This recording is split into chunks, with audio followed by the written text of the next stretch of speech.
ಆರೋಗ್ಯಕ್ಕೂ, ನಮ್ಮ ಅಭಿವೃದ್ಧಿಗೂ, ನಮ್ಮ ಯಶಸ್ಸಿಗೂ, ನಮ್ಮ ಸಕಲ ಸಂತೋಷಗಳಿಗೂ ಬೇಕಾದಂತಹ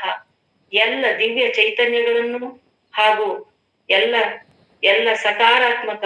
ಹಾಗೂ ಸಕಾರಾತ್ಮಕ ಶಕ್ತಿಗಳು, ಸಕಾರಾತ್ಮಕ ಆಲೋಚನೆಗಳನ್ನು, ಸಕಾರಾತ್ಮಕ ವ್ಯಕ್ತಿಗಳನ್ನು, ಸಕಾರಾತ್ಮಕ ಕೆಲಸಗಳನ್ನಷ್ಟೇ ಕೈಗೊಳ್ಳುವಂತಹ ಎಲ್ಲ ನಮ್ಮ ಅಲ್ಲ ಅಂತ ಅರಿವನ್ನು ನೀಡುತ್ತಾ ಎಲ್ಲ ನಕಾರಾತ್ಮಕ ಎಲ್ಲ ನಕಾರಾತ್ಮಕ ವ್ಯಕ್ತಿಗಳು, ಶಕ್ತಿಗಳು ನಮ್ಮಿಂದ ದೂರ ಹೊರಟು ಹೋಗುವಂತೆ ಕೇವಲ ಶ್ರೇಯಸ್ಸನ್ನೇ, ಯಶಸ್ಸನ್ನೇ ಬಯಸುವಂತಹ ಎಲ್ಲಾ ಶಕ್ತಿಗಳು ಈ ದಿವ್ಯ ಜಲದಲ್ಲಿ ಹೇಗೆ ಜಾಗೃತಗೊಳ್ಳುವ ಮೂಲಕ ಹೇಗೆ ನಮ್ಮ ಹಸ್ತದಲ್ಲಿರುವಂತಹ ಈ ದಿವ್ಯ ಜಲವು ನಮ್ಮ ಆರೋಗ್ಯವನ್ನು, ನಮ್ಮ ಯಶಸ್ಸನ್ನು ಬಯಸುವಂತಹ ಈ ದಿವ್ಯ ಜಲವನ್ನು